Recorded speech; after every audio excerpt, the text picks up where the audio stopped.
కాసేపట్లో తెలుగు రాష్ట్రాల మధ్య వందే భారత్ రైలు పరుగులు పెట్టనుంది. ఇప్పటికే సికింద్రాబాద్ రైల్వే స్టేషన్ కు చేరుకున్న ఈ సెమీ హై స్పీడ్ రైలు ఇవాళ ప్రారంభోత్సవం జరుపుకోనుంది. సికింద్రాబాద్ విశాఖపట్నం మధ్య తిరిగే ఈ వందే భారత్ ఎక్స్ప్రెస్ ను ప్రధాని మోదీ కాసేపట్లో వర్చువల్ గా ప్రారంభించనున్నారు. సికింద్రాబాద్ లో జరిగే ప్రారంభోత్సవ కార్యక్రమానికి కేంద్ర మంత్రులు అశ్విని వైష్ణవ్, కిషన్ రెడ్డి హాజరయ్యారు. వీరితో పాటు తెలంగాణ గవర్నర్ తమిళిసై, మంత్రి తలసాని శ్రీనివాస్ యాదవ్, తెలంగాణ బీజేపీ అధ్యక్షుడు బండి సంజయ్ కూడా హాజరయ్యారు. ఈ నెల 19న ప్రారంభం కావాల్సిన ఈ రైలును సంక్రాంతి పండుగ కానుకగా 4 రోజులకు ముందుగానే అందుబాటులోకి తెస్తున్నారు.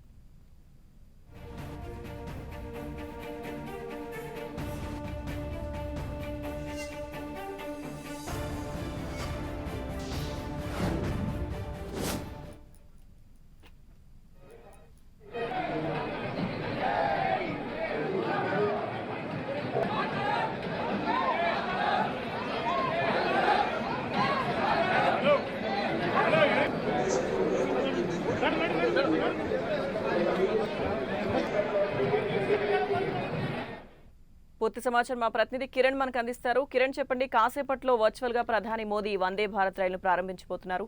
డీటెయిల్స్ ఏంటి? మరికొద్ది నిమిషాల్లో తెలుగు రాష్ట్రాల మధ్య వందే భారత్ రైలు పరుగులు పెట్టబోతుంది. ప్రస్తుతానికైతే నేను వందే భారత్ రైలులోని ఎగ్జిక్యూటివ్ కోచ్లో ఉన్నాను. చూసుకోవచ్చు, సాధారణ రైలుకి వందే భారత్ రైలు కూడా చాలా వ్యత్యాసం అని చెప్పుకోవాల్సి ఉంటుంది. కార్ చైర్తో పోల్చుకుంటే ఎగ్జిక్యూటివ్ చైర్ చాలా విలాసవంతంగా, లగ్జరీగా ఉంటుంది. చాలా సౌఖ్యంగా, సులభంగా కూడా గమ్యస్థానానికి తక్కువ సమయంలో చేర్చుకునే విధంగా వందే భారత్ రైల్లోని కోచ్ సంబంధించి కూడా ఏర్పాటు చేయడం జరిగింది. ప్రస్తుతం అయితే నేను ఎగ్జిక్యూటివ్ కోచ్లో ఉన్నాను. చూసుకోవచ్చు, ఇక్కడ సంబంధించిన సీట్ చూసుకుంటే చాలా ప్రత్యేకత ఉందని చెప్పుకోవాల్సి ఉంటుంది. ఇందుకు సంబంధించి ఎలాంటి ప్రత్యేకతలు ఉంటాయి, ఈ సీట్ ఎలా పనిచేస్తుంది, ఎగ్జిక్యూటివ్ చైర్లో కూడా మనం ప్రయాణికుడు కూర్చునే సీట్ కూడా 180 డిగ్రీలో తిరిగే విధంగా, ప్రయాణికుడు ఇటు సైడ్ కూర్చున్నప్పుడు ఇటు సైడ్ వచ్చే విధంగా, మరొక వైపు ప్రయాణికుడికి అటు సైడ్ వెళ్ళినప్పుడు కూడా దీన్ని మౌల్డ్ చేసుకునే విధంగా రూపొందించి దీనికి సంబంధించి మనకు హోస్ట్ ఉన్నారు. చెప్పండి మేడం, దీనికి సంబంధించి ఈ సీటు ఎట్లా 180 డిగ్రీలో ఎట్లా రొటేట్ అవుతుంది? సార్, ఇది 160 డిగ్రీస్ రొటేట్ అవుతుంది. 4 సైడ్స్ ఎట్లా అయినా పెట్టుకోవచ్చు. అండ్ ఇది స్నాక్స్ టేబుల్ సార్, ఇట్లా ఓపెన్ చేయాలి. ఇది స్నాక్స్ టేబుల్స్, మనం ఇక్కడ కూర్చొని స్నాక్స్ తినొచ్చు, ఏమన్నా తినొచ్చు. అండ్ ఇట్లా క్లోజ్ చేయాలి. ఈ సీట్ ఎట్లా రొటేట్ అవుతుంది 180 డిగ్రీస్లో? సార్ సంబంధించి ప్రస్తుతం చూసుకుంటే కింద కాల్తో కింద లాక్ ఉంటుంది. ఆ లాక్ని అన్లాక్ చేస్తే దీనికి సంబంధించి కూడా లాక్ని అన్లాక్ చేస్తున్నారు హోస్ట్. చేసిన తర్వాత దీన్ని ప్రయాణికుడు అటు వెనక భాగం కూర్చున్నప్పుడు వెనక భాగము, లేకపోతే ముందు భాగం కూర్చున్నప్పుడు ముందు భాగం మీద రొటేట్ చేసుకునే విధంగా ఏర్పాటు చేయడం జరిగింది. ఇక ప్రయాణికుడు ఆ సీట్లోకి వచ్చినప్పుడు ఆరామ్సే కూడా దీన్ని వెనకకి పుషప్ చేసుకునే విధంగా కూడా ఏర్పాటు చేయడం జరిగింది. ఇక ఈ సంబంధించి ఎగ్జిక్యూటివ్ కోచ్లో కూడా సంబంధించి ప్రయాణికుడికి ఏదైనా ఇబ్బంది కలిగినప్పుడు, అసౌకర్యం వచ్చినప్పుడు కూడా దానికి సంబంధించి ఇక్కడ నుంచి ఏదైతే లోకో పైలట్ ఉంటారో వారికి చెప్పే విధంగా కూడా అలారం సిస్టమ్ ఏర్పాటు చేశారు. ప్రస్తుతం అయితే మనం చూసుకుంటే ఎమర్జెన్సీ బెల్ సంబంధించి కూడా ఒకసారి ఎమర్జెన్సీ సంబంధించిన ఎట్లా ఉంటుంది, ఎట్లా ఆపరేట్ చేస్తారు? సార్, ఇక్కడ బటన్ ప్రెస్ చేయాలా, ఇది ఈ రెడ్ లైట్ వస్తుంది. అది బటన్ ప్రెస్ చేయగానే రెడ్ లైట్ వస్తుంది సార్. ఈ గ్రీన్ లైట్ వచ్చే వరకు ఒక 3 సెకండ్స్ వెయిట్ చేస్తే గ్రీన్ లైట్ వస్తుంది. అక్కడ పైలట్ మాట్లాడతారు, లైక్ సేమ్ ఫోన్ కాల్. ఏదైనా ప్రాబ్లం ఉన్నా మనం ఇక్కడ చెప్పాలి, ఆయన ఆన్సర్ చేస్తాడు మనకి ఏం చేయాలనేది. తర్వాత క్లోజ్ అయిపోతుంది ఇది, అంతే. ఓకే, ఇప్పుడు ఎగ్జిక్యూటివ్ కోచ్ నుంచి వేరే కోచ్కి మనం వెళ్ళినప్పుడు ఆటోమేటిక్గా డోర్ లాక్స్ అవుతాయి కదా, దాన్ని ఎట్లా లాక్ చేస్తారు ఏంటి? లాక్ ఏముండదు సార్, ఓపెనే ఉంటుంది. బట్ ఆటోమేటిక్ క్లోజ్ అవుతుంది. ఆటోమేటిక్ మనం ఎక్కడ సెన్సార్ మనం రాగానే ఆన్ అవుతుంది. మనం అంటే ఒక ఎగ్జిక్యూటివ్ చైర్లో కోచ్లు ఎంతమంది కూర్చోవచ్చు? ఇందులో అయితే 52 మెంబర్స్ కూర్చోవచ్చు సార్. అండ్ చైర్ కార్లో అయితే 78. ప్రస్తుతానికి అయితే వందే భారత్ సంబంధించిన రైల్లో కూడా 1125 మంది ఎట్ ఏ టైం కూర్చొని ట్రావెల్ చేసే విధంగా ఏర్పాటు చేశారు. ప్రతి ప్రయాణికుడు చాలా కంఫర్ట్గా కూర్చునే విధంగా, ఎందుకంటే గతంలో సాధారణ రైలు ఉన్నప్పుడు కూడా ఏదైతే చైర్ ఉంటుందో అప్పర్ మిడిల్ బెర్త్ ఉన్నప్పుడు కూడా చాలా కంజెస్టెడ్ ప్లేస్ ఉంటుంది, అందులో తిరగాలంటే కూడా చాలా ఇబ్బందిగా ఉంటుంది. కానీ ఎగ్జిక్యూటివ్ చైర్కి, కార్ చైర్కి చాలా వ్యత్యాసం ఉంటుందని మనం కూడా చెప్పుకోవాల్సి ఉంటుంది. చాలా కంఫర్ట్గా కూర్చోవచ్చు. కూర్చున్న చోటికి వాళ్ళు ఆర్డర్ చేసుకున్న సంబంధించిన స్నాక్స్ కావచ్చు, డిన్నర్, లంచ్తో పాటు వాటర్ బాటిల్ ప్రతిదీ అందించే విధంగా కోచ్కి ఒక వాళ్ళు ఉంటారు, వాళ్ళు సర్వ్ చేస్తూ ఉంటారు. ప్రతి ప్రయాణికుడికి సంబంధించి కూడా యోగక్షేమాలను కూడా అడిగి తెలుసుకునే ప్రయత్నం చేద్దాం. ప్రస్తుతానికైతే కొంతమంది మనతో జర్నీ చేసే ట్రావెల్స్ ఉన్నారు, వాళ్ళని అడుగుదాం. సార్ చెప్పండి, సాధారణ ट्रेन से बात है वंदे भारत का डिफरेंट क्या है? देखिए डिफरेंट मैं आपको बताऊं कि बहुत सी चीज़ें हैं जो वंदे भारत में अपग्रेड हुई हैं, ठीक है। अभी की जो वंदे भारत है ये 8वीं वंदे भारत है और इस 8वीं वंदे भारत में कंफर्ट लेवल को बढ़ाया गया है। पहले के वंदे भारत में और इसकी वंदे भारत में बहुत ज़्यादा ज़मीन आसमान का फ़र्क नहीं है, स्ट्रक्चर वही है, लेकिन अगर आप देखेंगे सीट जो है कंफर्ट कर दी गई है। रिक्लाइनिंग पहले भी होती थी, अभी भी है, लेकिन सीट अगर आप देखेंगे ज़्यादा कंफर्ट है। दूसरा, आपको कुछ ऐसे फीचर्स देखने को मिलेंगे जो एयरपोर्ट में एयरलाइंस में होते हैं, आपके एयरक्राफ्ट में होते हैं। आपके देखिए विंडशील्ड है, आपको धूप लग रही है, आप इसे बंद कर लीजिए, मतलब ऐसी तमाम है। यहाँ पे आपको पढ़ना है तो यहाँ पे आप लाइट जला लीजिए, कुछ इस तरह की सुविधाएं, टच स्क्रीन सुविधाएं हैं। इसके अलावा अगर आपको कुछ ब्रेकफास्ट करना है या कुछ खाना है या किताबें पढ़नी है तो आप यहाँ पर एक टेबल है, ये आपकी पर्सनल टेबल है, आप इसको खोल करके आराम से बैठ करके सफर कर एग्जीक्यूटिव को बहुत सारी और चीजें हैं जो अच्छी है। और किराया जो है, जो विशाखापट्टनम सिकंदराबाद के बीच का किराया है वो करीब 1356 रुपए है, जो नॉर्मल चेयर कार है। एग्जीक्यूटिव का 3170 रुपए है, तो ठीक ठाक है। समय बच रहा है, 4 घंटे बच रहे हैं, पहले 12 घंटे लगते थे, अब इससे 8 घंटे लगेंगे, तो समय भी बचेगा। एसी है, पूरा इंटीग्रेटेड है, कहीं पर कोई दिक्कत नहीं है। और एक मैसेज और देना चाहते हैं कि जो लोग स्टोन पेल्टिंग कर रहे हैं उनको भी देखना चाहिए, राज्य की संपत्ति है, उन्हीं के पैसे से बनी है, कोई बाहर के पैसे से नहीं बनी है। वो जो टैक्स का पैसा देते हैं उसी से सब चीज़ें बनती है, तो उनको भी ये सब सोचना चाहिए जी। అయితే ట్రైన్కి సంబంధించి కూడా స్టార్ట్ అయ్యే ముందు ఎవరైతే కోచ్లో కూర్చుంటారో వాళ్ళకి సంబంధించి లోకో పైలట్ నుంచి అనౌన్స్మెంట్ చేస్తారు.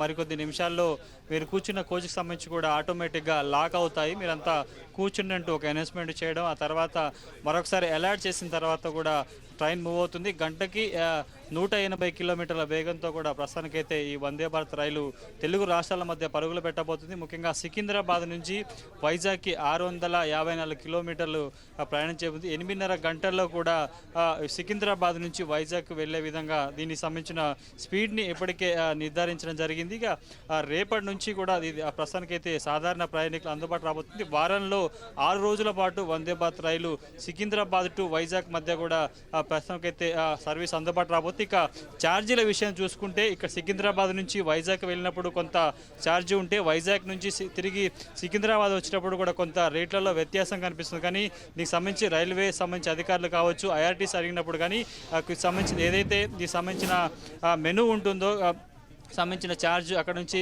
ఏదైనా మనం ఫుడ్ బుక్ చేసుకున్నప్పుడు ఫుడ్కి సంబంధించి తీసుకున్నప్పుడు కొంత వ్యత్యాసం కారణంగానే ఇక్కడ నుంచి అప్ అండ్ డౌన్ ఛార్జీల్లో కొంత వ్యత్యాసం ఉన్నట్టుగా ప్రస్తుతానికైతే రైల్వే వర్గాలు చెప్తారు. మరికొద్ది నిమిషాల్లో కూడా తొలి వందే భారత్ రైలు సికింద్రాబాద్ నుంచి వైజాగ్ వెళ్తే ఈరోజు సుమారుగా 30 చోట్ల కూడా ఆగి వందే భారత్ రైలు సంబంధించి స్థానిక ప్రజలకు చెల్లబోతున్నారు. రేపటి నుంచి 5 స్టాపుల్లో కూడా వందే భారత్ రైలు ఆపరేట్ చేసే విధంగా ప్రస్తుతానికైతే అన్ని ఏర్పాట్లు కూడా చేయడం జరిగింది. లక్ష్మీదుర్గ. సో కిరణ్, అయితే అంటే ఎంతసేపట్లో వర్చువల్గా ప్రధాని మోదీ ప్రారంభించబోతున్నారు? ఎందుకంటే ఇప్పటికే కేంద్ర మంత్రులందరూ కూడా సికింద్రాబాద్ చేరుకున్నారు. అలాగే గవర్నర్ తమిళిసై, బీజేపీ తెలంగాణ అధ్యక్షుడు బండి సంజయ్ వీరంతా కూడా అక్కడికి చేరుకున్నారు కదా. ఎంతసేపట్లో ఇది ప్రారంభమయ్యే అవకాశం కనిపిస్తుంది? మరికొద్ది నిమిషాల్లో మనకిచ్చిన టైం ప్రకారం అయితే 10:30కి ఎగ్జాక్ట్గా తొలి రైలు సికింద్రాబాద్ నుంచి కూడా ఇటు వైజాగ్కి ప్రారంభం కావాల్సి ఉంది. ప్రస్తుతానికైతే వర్చువల్ సంబంధించి పాల్గొనేందుకు ఇప్పటికే 2 కేంద్ర మంత్రులు సికింద్రాబాద్ రైల్వే స్టేషన్కి చేరుకున్నారు. పనిలో కూడా మోదీ ఈ రైలుకి జెండా ఊపబోతున్నారు. మరికొద్ది నిమిషాల్లో కూడా తొలి రైలుకి ప్రారంభం అవుతున్నట్టుగా ప్రస్తుతం అయితే రైల్వే సంబంధించిన అధికారులు అయితే మనకు చెప్తారు. అందుకు సంబంధించి కార్యక్రమంలో పాల్గొనేందుకు గవర్నర్ తమిళిసైతో పాటు బీజేపీ రాష్ట్ర అధ్యక్షుడు బండి సంజయ్, కిషన్ రెడ్డితో పాటు రైల్వే శాఖ మంత్రి అశ్విని వైష్ణవ్ కూడా ప్రస్తుతానికైతే సికింద్రాబాద్ స్టేషన్కి చేరుకున్నారు. మరికొద్ది నిమిషాల్లోనే ఎగ్జాక్ట్గా 10 గంటల 35 నిమిషాల మధ్యలో కూడా తొలి వందే భారత్ రైలు కూడా పరుగులు పెట్టబోతున్నట్టుగా ప్రస్తుతానికి తెలుస్తుంది. ఈ ట్రైల్లో ఫస్ట్ టైం ట్రావెల్ చేసేందుకు ఇప్పటికే కొంతమంది విఐపీలు కావచ్చు వారు కూడా రిజర్వేషన్ చేసుకున్నారు. కేవలం ఈరోజు కొంత సడలింపు ఇచ్చినా కూడా రేపటి నుంచి చాలా స్ట్రిక్ట్గా వందే భారత్ రైల్లో ప్రయాణించే వారి ప్రయాణికుల సంబంధించి కూడా ఉంటుంది. రిజర్వేషన్ సంబంధించి కూడా కార్ చైర్లో ప్రయాణించే వారికి అటు ఎగ్జిక్యూటివ్ చైర్లో ప్రయాణించే వారికి కూడా కొంత వాటికి సంబంధించిన రేట్ని ఇప్పటికే నిర్ణయించారు. నిన్నటి నుంచి కూడా వందే భారత్ రైల్లో ట్రావెల్ చేసే ప్రయాణికులు ఎవరైతే ఉంటారో వారి రిజర్వేషన్ కూడా ప్రత్యేకంగా ఓపెన్ చేయడం జరిగింది. ఇప్పటికే చాలా రేపటితో పాటు వారం రోజుల పాటు వందే భారత్ రైలు ప్రయాణికులు కూడా రిజర్వ్ చేసుకున్నట్టుగా ప్రస్తుతానికైతే మనకి తెలుస్తుంది. మరికొద్ది నిమిషాల్లో కూడా తొలి వందే భారత్ రైలు సికింద్రాబాద్ నుంచి వైజాగ్కి పరుగులు పెట్టే అవకాశం అయితే కనిపిస్తుంది. లక్ష్మీ దుర్గా. సో కిరణ్, అయితే ప్రయాణ దూరం చాలా వరకు కూడా తగ్గుతున్న నేపథ్యంలో అంటే ఎవరైతే ఫస్ట్ ట్రిప్లో వెళ్తున్నారో ఆ ప్రయాణికులు ఏం చెప్తున్నారు, దానిలో ఉన్న చాలా కంఫర్ట్గా ఉందని కూడా అంటే ఉన్న సౌకర్యాలను బట్టి మనకు మాట్లాడితే తెలుస్తుంది. సో అక్కడ ఉన్న ప్రయాణికులు అంటే ఫస్ట్ జర్నీ చేయబోతున్నారు కదా, ఏమంటున్నారు వాళ్ళు? ప్రస్తుతానికైతే సికింద్రాబాద్ నుంచి వైజాగ్కి నార్మల్ ట్రైన్లో జర్నీ చేయాలంటే 12 గంటల సమయం పడుతుంది. కానీ ప్రస్తుతం వందే భారత్ రైలు గంటకి 180 కిలోమీటర్లు 654 కిలోమీటర్లు ట్రావెల్ చేస్తుంది. కాబట్టి సుమారుగా 4.5 గంటల పాటు జర్నీ సేవ్ అవుతుంది సాధారణ రైలు. ఎందుకంటే సాధారణ రైల్లో జనరల్ బోగీలు రిజర్వేషన్ బోగీలకు సంబంధించి కూడా నార్మల్ సీట్లు ఉంటాయి. కానీ వందే భారత్ రైలుకు సంబంధించి కూడా చాలా ప్రత్యేకతలు ఉన్నాయి. ఒక ప్రయాణికుడు చాలా ఆరాంసే కంఫర్ట్గా కూర్చొని తన అంటే రెగ్యులర్గా సంబంధించిన కార్యక్రమాలు చేసుకుంటూ టీవీ చూడడం కావచ్చు, లేకపోతే కుటుంబ సభ్యులతో మాట్లాడుతూ చాలా తక్కువ సమయంలో కూడా జర్నీ చేసే విధంగా ఏర్పాటు చేశారు. కార్ చైర్కి ఎగ్జిక్యూటివ్ చైర్కి చాలా తేడా ఉంటుంది. కార్ చైర్లో కూర్చుంటే కూడా మనం ఒక ఎక్కడైతే విమానంలో ప్రయాణించినప్పుడు ఎట్లాంటి ఫెసిలిటీస్ ఉంటే అట్లా కూర్చునే విధంగా ఏర్పాటు చేశారు. సాధారణ రైలుతో పోల్చుకుంటే కూడా ఏదైనా మనం మెనూ ఆర్డర్ ఇచ్చినప్పుడు రావడానికి చాలా సమయం పడుతుంది. కానీ ఈ వందే భారత్ రైల్లో కూడా ప్రతి కోచ్కి సంబంధించి అటాచ్గా ఒక కిచెన్ ఏర్పాటు చేశారు. ఎవరైతే ప్రయాణికుడు ఉంటారో ప్రయాణికుడు ముందే ట్రావెల్కి సంబంధించినప్పుడు సంబంధించిన ఫుడ్ ఆర్డర్ ఇచ్చుకుంటారు. కాబట్టి వాటిని చాలా తక్కువ సమయంలో సీట్లో కూర్చోగానే వాటికి సంబంధించి వాటర్ బాటిల్తో పాటు స్నాక్స్, అదేవిధంగా ఇతర కూల్ డ్రింక్స్ కూడా సర్వ్ చేసే విధంగా ఏర్పాటు చేశారు. ముఖ్యంగా సికింద్రాబాద్ నుంచి వైజాగ్కి ట్రావెల్ చేసే ప్రయాణికుడు ఎవరైనా ముందుగా టికెట్లో ఇచ్చుకున్న మెనూ ఉంటుందో మెనూను సీట్లో కూర్చోగానే అందుకు సంబంధించిన వాటిని వాళ్ళతో తీసుకురావడం, వాటర్ బాటిల్ అందించడం, సమయానికి అనుగుణంగా స్నాక్స్ డిన్నర్తో పాటు లంచ్ను అందించే విధంగా కోచ్ పక్కనే సపరేట్గా ఏర్పాటు చేయడం, అందుకు సంబంధించి ఫీజర్ని ఏర్పాటు చేయడం. అంటే శీతాకాలంలో ఫీజర్ అవసరం లేకపోయినా వేసవి కాలంలో పూర్తిగా కోచ్లో వెళ్ళే వారికి డీప్లో ఉండే వాటర్ బాటిల్స్, కూల్ డ్రింక్స్ అందించే విధంగా ఏర్పాటు చేశారు. ఇక ఫుడ్ సంబంధించి కూడా ఎప్పటికప్పటికి హైజీనిక్గా ఉండే విధంగా ప్రత్యేకంగా వాటికి సంబంధించిన వాటిని యంత్రాలను ఏర్పాటు చేశారు. ప్రతి బోగీలో కూడా ఎగ్జిక్యూటివ్ చైర్లో ఏదైతే సౌకర్యాలు ఉంటాయో కార్ చైర్లో కూడా అలాంటి సౌకర్యాలను ఏర్పాటు చేశారు. పూర్తిగా సాధారణ రైలుతో పోల్చుకుంటే వందే భారత్ రైల్లో అడ్వాన్స్డ్ ఫ్యూచర్ టెక్నాలజీతో పాటు ప్రయాణికుడి భద్రత కావచ్చు, ఆ ప్రయాణికుడు కోరుకున్న వాటికి సంబంధించి వాటికి సర్వ్ చేసే విధంగా 2 అసిస్టెంట్లను ఒక కోచ్కి ఏర్పాటు చేయడం అయితే జరిగింది. చాలా తక్కువ సమయంలో కూడా గమ్యస్థానానికి చేర్చేందుకే వందే భారత్ లక్ష్యం అంటూ కూడా రైల్వే అధికారులు చెప్తున్నారు. చాలా అంటే ఇప్పటికీ అటు సికింద్రాబాద్ నుంచి వైజాగ్ వెళ్ళాలంటే సుమారుగా 12 గంటల సమయం పడుతుంది. కాబట్టి ప్రస్తుతం వందే భారత్ రైల్లో 8.5 గంటల సమయం పట్టే అవకాశం ఉంటుంది. రానున్న రోజుల్లో దీనికి సంబంధించి స్పీడ్ లిమిట్ను కూడా కొంత పెంచే అవకాశం కనిపిస్తుంది. ఈరోజు 30 స్టాపుల్లో వందే భారత్ రైలు ఆగబోతుంది. రేపు నుంచి కేవలం 5 స్టాపుల్లో కూడా గమ్యస్థానానికి వందే భారత్ రైలు ప్రయాణికుడిని చేర్చబోతుంది. లక్ష్మీ దుర్గా. Thank you Kiran. దేశంలో సెమీ బుల్లెట్ రైలుగా గుర్తింపు పొందిన వందే భారత్ రైలు ఎట్టకేలకు 2 తెలుగు రాష్ట్రాల మధ్య పరుగులు పెట్టబోతోంది. ఇటు రూపు అటు తీరు 2 అభివృద్ధి చెందిన దేశాల్లోని రైలు తరహాలో ఉండడంతో దీనికి ప్రాధాన్యం ఏర్పడింది. పూర్తి స్వదేశీ పరిజ్ఞానంతో రూపుదిద్దుకున్న ఈ రైలు కోసం అన్ని రాష్ట్రాలు డిమాండ్ చేస్తున్నాయి. ఇప్పటికే 7 రైళ్లు పట్టాలెక్కగా ఇవాళ సికింద్రాబాద్ విశాఖ మధ్య 8వ రైలు పరుగు ప్రారంభం కానుంది. తెలుపు వర్ణం, దానిపై నీలిరంగు చారలు, బుల్లెట్ రైలు తరహాలో లోకో ముందు రూపు, అలాగే వెడల్పు నలుపు రంగు కిటికీ వరుస, ఇలా చూడగానే ఆకట్టుకునే రూపంతో ఉన్న ఈ రైలు సికింద్రాబాద్ విశాఖ మధ్య పరుగు పెట్టబోతోంది.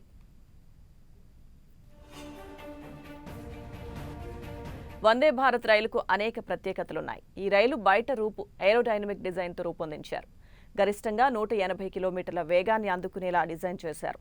ఈ వేగాన్ని ప్రయోగ దశలో మాత్రమే పరీక్షించి చూశారు. ప్రస్తుతం నిర్వహణ దశలో దాని గరిష్ట వేగ పరిమితి మాత్రం గంటకు 160 కిలోమీటర్లు మాత్రమే ఉంది. ఈ గరిష్ట వేగాన్ని 140 సెకన్లలో అందుకుంటుంది.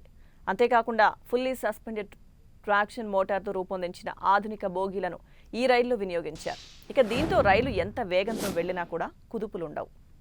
ఈ రైలుకు ప్రత్యేకంగా లోకోమోటివ్ను జత చేసే అవసరం ఉండదు. రైల్లో అంతర్భాగంగానే ఇంజిన్ ఉంటుంది. ఎంఎంటీఎస్ రైలు తరహాలో లోకో పైలట్ క్యాబిన్లు 2 చివర్లా ఉంటాయి. ఇందులో సీట్ల ప్రత్యేకతే వేరు. అవి 180 డిగ్రీల కోణంలో తిప్పుకోవచ్చు. కిటికీ నుంచి బయటకు చూస్తూ ఉండాలనుకున్నప్పుడు సీటును కిటికీ వైపు తిప్పుకోవచ్చు. కుటుంబ సభ్యులు 2 సీట్లను పరస్పరం ఎదురెదురుగా తిప్పుకొని కూర్చోవచ్చు.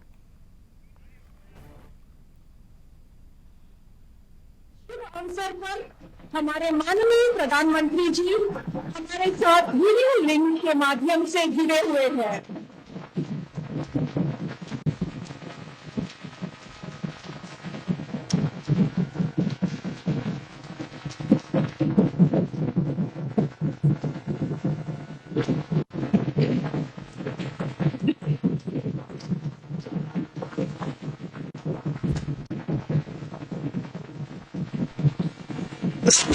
श्री किशन रेड्डी जी, अब हम श्री किशन रेड्डी जी से अनुरोध करते हैं कि वे इस अवसर पर 2 शब्द कहें।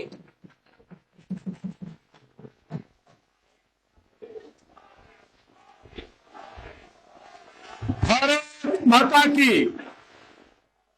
वंदे वंदे वंदे।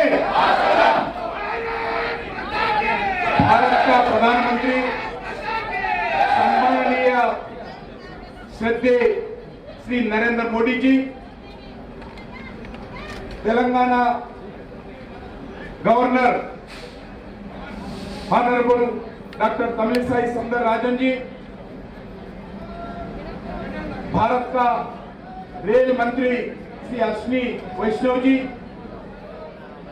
और तेलंगाना सरकार के होम मिनिस्टर श्री मोहम्मद अली साहब और तेलंगाना सरकार के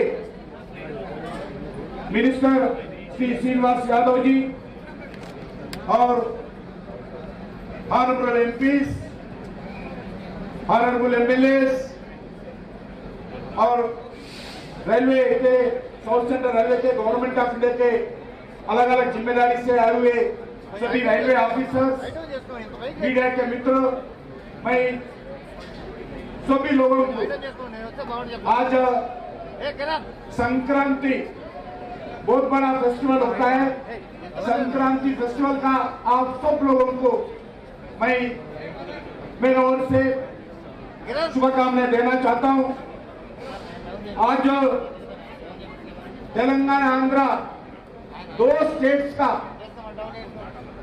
एक फेस्टिवल, बड़ा फेस्टिवल संक्रांति है। इस तेलंगाना आंध्रा में जो डोमेस्टिक जो पैसेंजर्स, टूरिज्म पैसेंजर्स जो ट्रांसपोर्ट मोड है, उसमें संक्रांति के दिन वंदे मातरम जो वंदे भारत ट्रेन का जो संक्रांति के दिन इस ट्रांसपोर्ट सिस्टम में रियल क्रांति आज हमारा तेलुगु स्टेट्स में आदरणीय प्रधानमंत्री नरेंद्र मोदी जी का विजन से आज शुरुआत हो रहा है। मैं 2 स्टेट के तरफ से आदरणीय प्रधानमंत्री जी को बहुत बहुत धन्यवाद देना चाहता हूँ, क्योंकि आज तक जितने भी वंदे भारत का ट्रेन है सबसे बड़ा ज्यादा किलोमीटर आज हमारा सिकंदराबाद से शुरुआत होकर विशाखापट्टनम जाएंगे। मैं आपको सभी लोगों को इस संक्रांति फेस्टिवल में ये दिन शुरुआत करना हमारे लिए बहुत पॉजिटिव है। तेलंगाना में नरेंद्र मोदी जी प्रधानमंत्री बनने के बाद अलग अलग डेवलपमेंटल एक्टिविटी उस 2 स्टेट्स में हो रहे। नेशनल हाईवेज के अंदर लगभग 1,04,000 करोड़ अभी तक खर्च किया गया और वैसा ही ट्रेन में अभी प्रधानमंत्री जी रामगुंडम आए थे, उधर से भी नए ट्रेन का रूट्स का उद्घाटन किए हैं, फाउंडेशन भी किए हैं। आने वाले महीने में मैं आदरणीय प्रधानमंत्री जी से तेलंगाना के जनता की ओर से, हैदराबाद के जनता की ओर से अनुरोध करना चाहता हूं, ये सिकंदराबाद रेलवे स्टेशन और स्टेट ऑफ आर्ट के द्वारा, इंटरनेशनल स्टैंडर्ड के द्वारा एक नया स्टेशन बनाने वाले हैं, क्योंकि 2 स्टेट्स में सिकंदराबाद स्टेशन बहुत बड़ा इंपॉर्टेंट स्टेशन है। ये वंदे भारत ट्रेन भी आंध्रा के तेलंगाना के लिए बहुत उपयोग होगा, ఎందుకంటే ఆంధ్రాకు సంబంధించినటువంటి లక్షలాది మంది ప్రజలు ఈ యొక్క హైదరాబాద్ నగరంలో ఉంటారు. వాళ్ళందరూ కూడా ఉద్యోగం చేసే వాళ్ళు కానీ, ఇక్కడే సెటిల్ అయినటువంటి వాళ్ళు కానీ, వ్యాపారం చేసేటువంటి వాళ్ళు కానీ, డొమెస్టిక్ ప్యాసింజర్స్ కానీ, టూరిజం ప్యాసింజర్స్ కానీ లక్షలాది మంది ప్రతిరోజు ఆంధ్ర నుంచి తెలంగాణ హైదరాబాద్కు వస్తారు, హైదరాబాద్ నుంచి ఆంధ్రాకి వెళ్తుంటారు. వాళ్ళందరికీ కూడా ఈ యొక్క వందే భారత్ ట్రైన్ ఎంతో ఉపయోగం అవుతుంది. కాబట్టి నేను మరొకసారి ఈరోజు 2 రాష్ట్రాల ప్రజానీకం తరఫున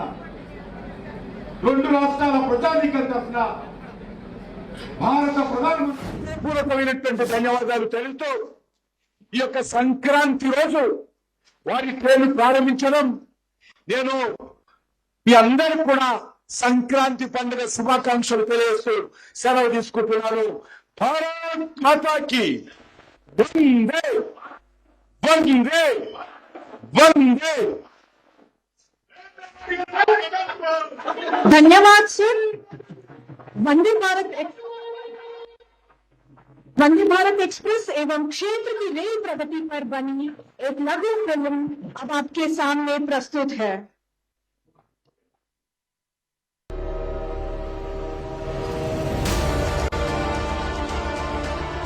Indian Railways, accelerating the progress of the country, becoming a partner in development, and weaving the India of Amrit Kal in one thread.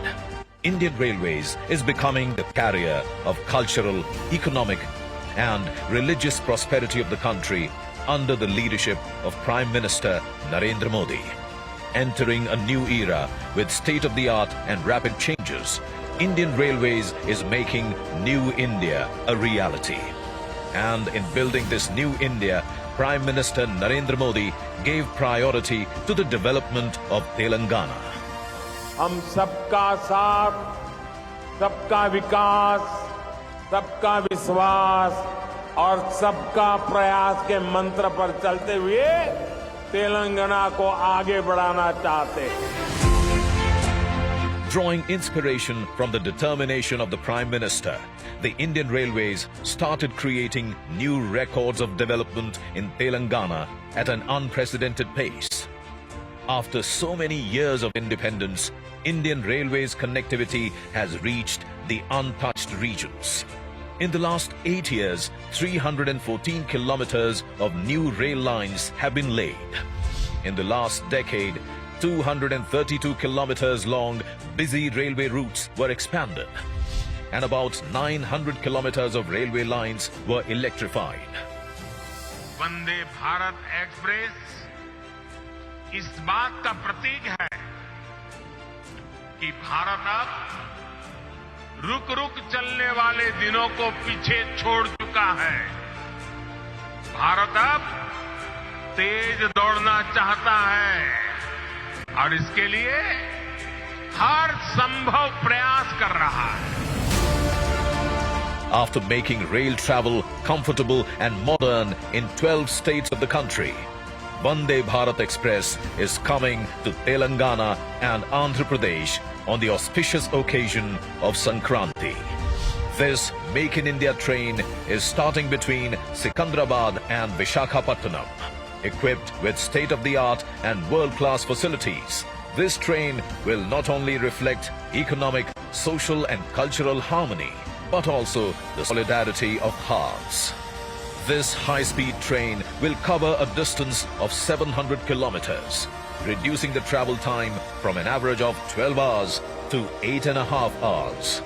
Spreading its wings to the endless possibilities of better development in the country, Indian Railways is committed to the creation of Atmanirbhar Bharat.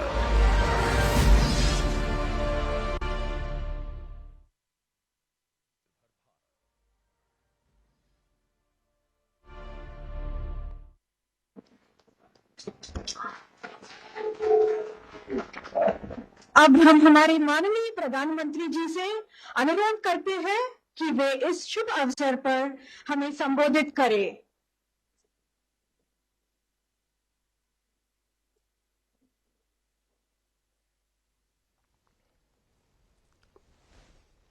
नमस्कार।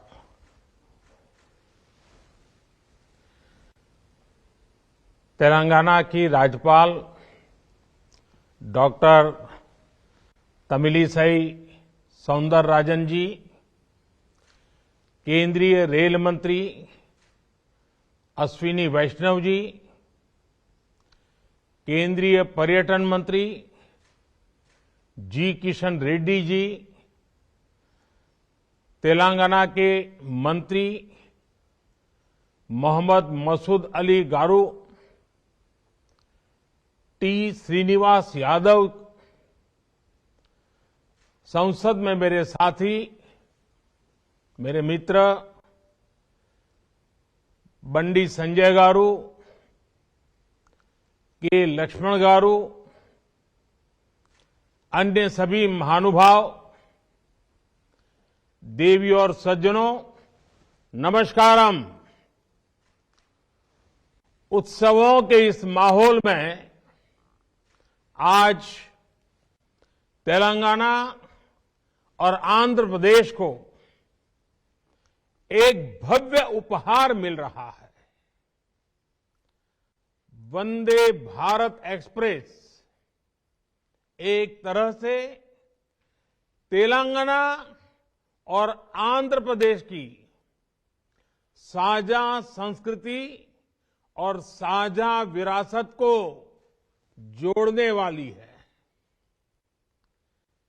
मैं तेलंगाना और आंध्र प्रदेश के लोगों को, विशेषकर इन राज्यों के मध्यम वर्ग को, निम्न मध्यम वर्ग को, उच्च मध्यम वर्ग को वंदे भारत ट्रेन की बहुत बहुत बधाई देता हूं। साथियों, आज सेना दिवस भी है।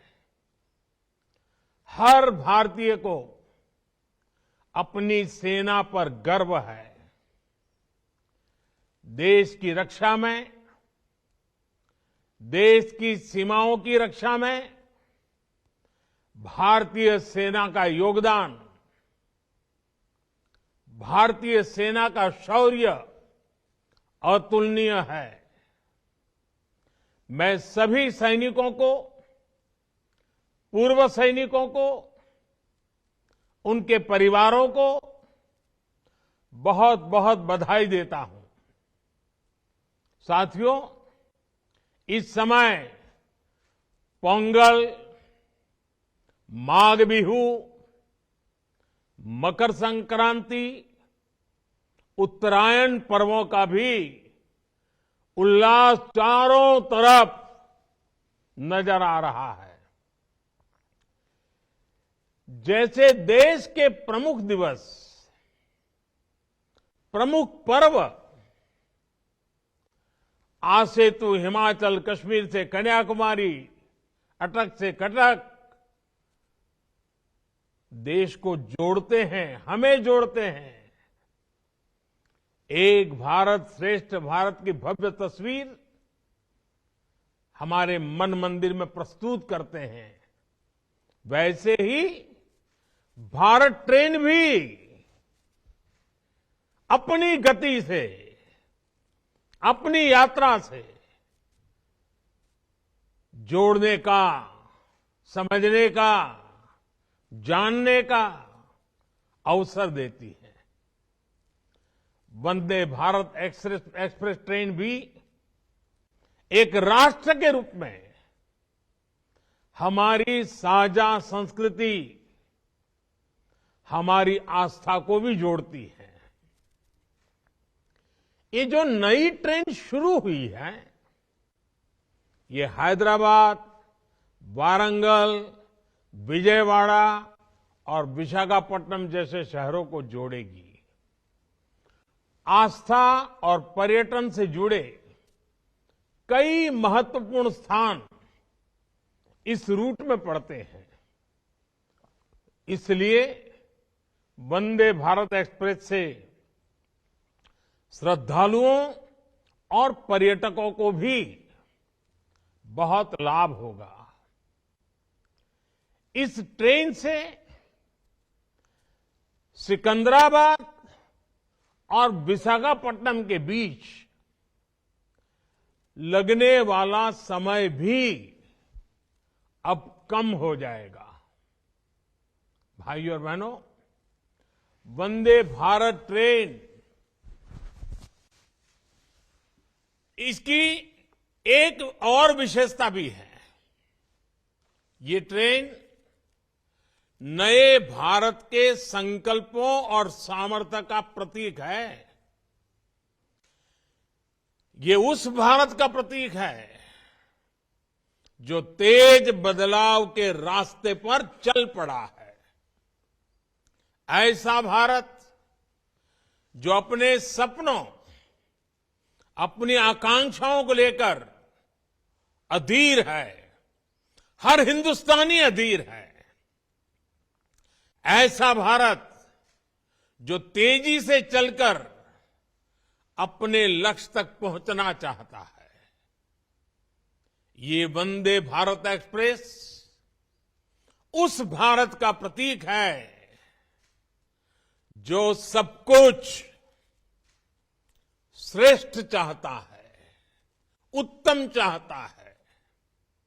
ये वंदे भारत एक्सप्रेस उस भारत का प्रतीक है जो अपने हर नागरिक को बेहतर सुविधाएं देना चाहता है। ये वंदे भारत एक्सप्रेस उस भारत का प्रतीक है जो गुलामी की मानसिकता से बाहर निकलकर आत्मनिर्भरता की तरफ बढ़ रहा है। साथियों, आज देश में वंदे भारत को लेकर जिस तेजी से काम हो रहा है वो भी ध्यान देने वाली बात है। ये सिकंदराबाद विशाखापट्टनम वंदे भारत 2023 के वर्ष की पहली ट्रेन है। और आपको खुशी होगी, हमारे देश में 15 दिनों के भीतर ये दूसरी वंदे भारत ट्रेन दौड़ रही है। ये दिखाता है कि भारत में कितनी तेजी से वंदे भारत अभियान पटरियों पर तेज गति से दौड़ता हुआ जमीन पर बदलाव को महसूस कर रहा है। वंदे भारत ट्रेन भारत में ही डिजाइन हुई और भारत में ही बनी देश की ट्रेन है। इसकी रफ्तार के कितने ही वीडियो लोगों के दिलो दिमाग में, सोशल मीडिया में भी पूरी तरह छाए हुए हैं। मैं एक और आंकड़ा दूंगा जो जरूर आप लोगों को अच्छा भी लगेगा, दिलचस्प होगा। बीते कुछ ही वर्षों में 7 वंदे भारत ट्रेनों ने कुल मिलाकर 23 लाख किलोमीटर का सफर पूरा किया है। ये पृथ्वी के 58 चक्कर लगाने के बराबर है। इन ट्रेनों से अब तक 40 लाख से अधिक यात्री यात्रा कर चुके हैं। इन ट्रेनों में यात्रा करने वाले लोगों का जो समय बचता है वो भी अनमोल है। भाइयों और बहनों, कनेक्टिविटी का स्पीड से और इन दोनों का सबका विकास से सीधा संबंध है। कनेक्टिविटी से जुड़ा इंफ्रास्ट्रक्चर 2 जगहों को ही नहीं जोड़ता, बल्कि ये सपनों को हकीकत से भी जोड़ता है। ये मैन्युफैक्चरिंग को मार्केट से जोड़ता है, टैलेंट को उचित प्लेटफॉर्म से जोड़ता है, कनेक्टिविटी अपने साथ विकास की संभावनाओं का विस्तार करती है। यानी यहां गति है, जहां जहां गति है वहां प्रगति है, और जब प्रगति होती है तो समृद्धि तय है। हमने वो समय भी देखा है जब हमारे यहां विकास और आधुनिक कनेक्टिविटी का लाभ बहुत ही कम लोगों को मिलता था। इससे देश में एक बहुत बड़ी आबादी का समय सिर्फ आने जाने में, ट्रांसपोर्ट में ही खर्च होता था। इससे देश के सामान्य नागरिक का, देश के मध्यम वर्ग का बहुत नुकसान होता था। आज भारत उस पुरानी सोच को पीछे रखकर आगे बढ़ रहा है। आज के भारत में सबको गति और प्रगति से जोड़ने के लिए तेजी से काम चल रहा है। वंदे भारत ट्रेन इसका एक बहुत बड़ा सबूत है, प्रतीक है। साथियों, जब इच्छा शक्ति होती है तो बड़े से बड़े मुश्किल लक्ष्यों को भी पाया जा सकता है। हमने देखा है कि 8 वर्ष पहले तक किस प्रकार भारतीय रेल को लेकर निराशा ही देखने सुनने को मिलती थी। सुस्त रफ्तार, गंदगी का अंबार, टिकट बुकिंग से जुड़ी शिकायतें, आए दिन होती दुर्घटनाएं, देश के लोगों ने मान लिया था कि भारतीय रेल में सुधार असंभव है। जब भी रेलवे में नए इंफ्रास्ट्रक्चर की बातें होती थी तो बजट के अभाव का बहाना बनाया जाता था, नुकसान की बातें होती थी। लेकिन साथियों, साफ नीयत से, ईमानदार नीयत से हमने इस चुनौती के भी समाधान का निर्णय किया। बीते 8 वर्षों में भारतीय रेल के ट्रांसफॉर्मेशन के पीछे भी यही मंत्र है। आज भारतीय रेल में यात्रा करना एक सुखद अनुभव बन रहा है। देश के कई रेलवे स्टेशन ऐसे हैं जहां अब आधुनिक होते भारत की तस्वीर नजर आती है। बीते 7-8 वर्षों में जो कार्य हमारी सरकार ने शुरू किए हैं वो अगले 7-8 साल में भारतीय रेलवे का कायाकल्प करने जा रहे हैं। आज टूरिज्म को प्रमोट करने के लिए विस्टा डोम कोच है, हेरिटेज ट्रेन है, किसानों की उपज को दूर सुदूर के मार्केट तक पहुंचाने के लिए किसान रेल चलाई गई, माल गाड़ियों के लिए स्पेशल फ्रेट कॉरिडोर पर तेजी से काम चल रहा है। देश के शहरों में पब्लिक ट्रांसपोर्ट को बेहतर बनाने के लिए 2 दर्जन से अधिक नए शहरों में मेट्रो नेटवर्क का विस्तार हो रहा है। रीजनल रैपिड ट्रांजिट सिस्टम जैसे फ्यूचरिस्टिक सिस्टम पर भी देश में तेजी से काम चल रहा है। भाइयों और बहनों, तेलंगाना में तो बीते 8 वर्षों में रेलवे को लेकर अभूतपूर्व काम हुआ है। 2014 से पहले के 8 वर्षों में तेलंगाना में रेलवे के लिए 250 करोड़ रुपए से भी कम बजट था, जबकि आज ये बजट बढ़कर के 3000 करोड़ रुपए तक पहुंच चुका है। मेडक जैसे तेलंगाना के अनेक क्षेत्र पहली बार रेल सेवा से जुड़े हैं। 2014 से पहले के 8 वर्षों में तेलंगाना के में 125 किलोमीटर से भी कम नई रेल लाइनें बनी थी, जबकि पिछले 8 वर्षों में हमने तेलंगाना में करीब करीब 325 किलोमीटर नई रेल लाइन कंप्लीट की है। बीते 8 वर्षों में तेलंगाना में 225 से ज्यादा किलोमीटर ट्रैक मल्टी ट्रैकिंग का काम भी किया गया है।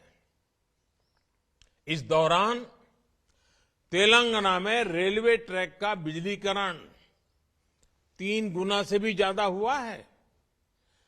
बहुत ही जल्द हम तेलंगाना में सभी ब्रॉडगेज रूट्स पर इलेक्ट्रिफिकेशन का काम पूरा करने वाले हैं। साथियों, आज जो वंदे भारत चल रही है वो एक छोर से आंध्र प्रदेश से भी जुड़ी है। आंध्र प्रदेश में रेल नेटवर्क को मजबूत करने के लिए केंद्र सरकार निरंतर काम कर रही है। 2014 से पहले के मुकाबले आज आंध्र प्रदेश में कई गुना तेजी से नई रेल लाइनें बिछाई जा रही हैं।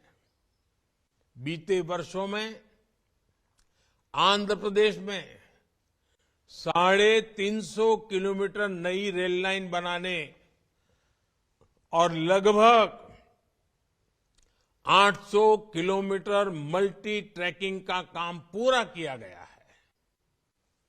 पहले की सरकार के समय आंध्र में सालाना 60 किलोमीटर रेलवे ट्रैक का इलेक्ट्रिफिकेशन होता था, जब ये रफ्तार भी बढ़कर के सालाना 220 किलोमीटर से ज्यादा हो गई है।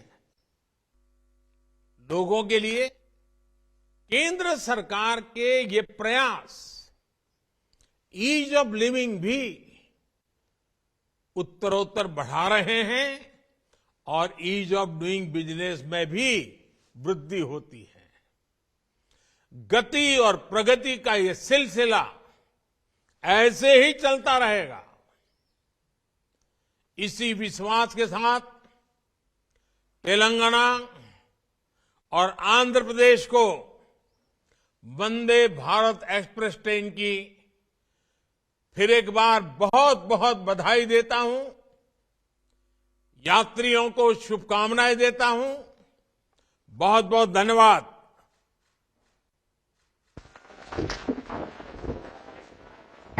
महोदय, आपके आशीर्वचन के लिए आपका बहुत बहुत धन्यवाद। अब हम माननीय प्रधानमंत्री श्री नरेंद्र मोदी जी से सविनय निवेदन करते हैं कि वे हरी झंडी दिखाकर सिकंदराबाद विशाखापट्टनम वंदे भारत एक्सप्रेस का शुभारंभ करें।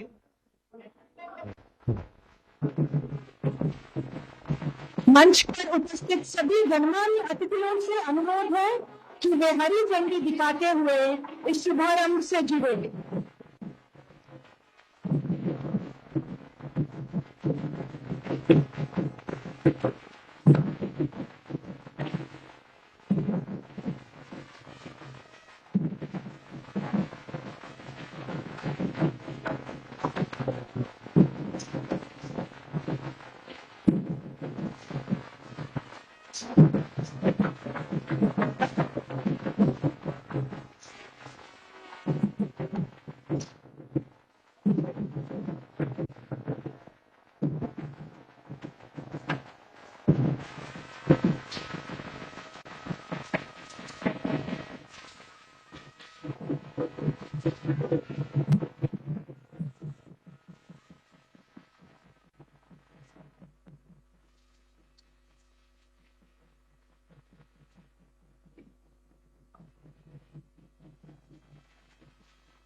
దేశంలోనే సెమీ బుల్లెట్ రైలుగా గుర్తింపు పొందిన వందే భారత్ ఎక్స్ప్రెస్ను ప్రధాని మోదీ జెండా ఊపి ప్రారంభించారు. ఆ దృశ్యాలు మనం 10 టీవీ స్క్రీన్ పైన చూస్తూ ఉన్నాము. కేంద్ర మంత్రులు అశ్విని వైష్ణవ్ అలానే కిషన్ రెడ్డి కూడా అక్కడికి చేరుకున్నారు.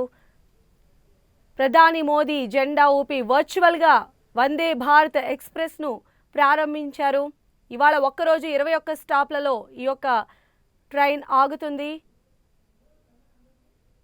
తెలుగు రాష్ట్రాల మధ్య ఈ సెమీ బుల్లెట్ ట్రైన్ పరుగులు పెట్టబోతోంది. ప్రధాని మోదీ జెండా ఊపి వర్చువల్గా ఈ యొక్క ట్రైన్ను ప్రారంభించడం జరిగింది. సికింద్రాబాద్ రైల్వే స్టేషన్లో ఈ ప్రారంభోత్సవ కార్యక్రమంలో కేంద్ర మంత్రి అశ్విని వైష్ణవ్ అలానే కిషన్ రెడ్డి కూడా పాల్గొన్నారు.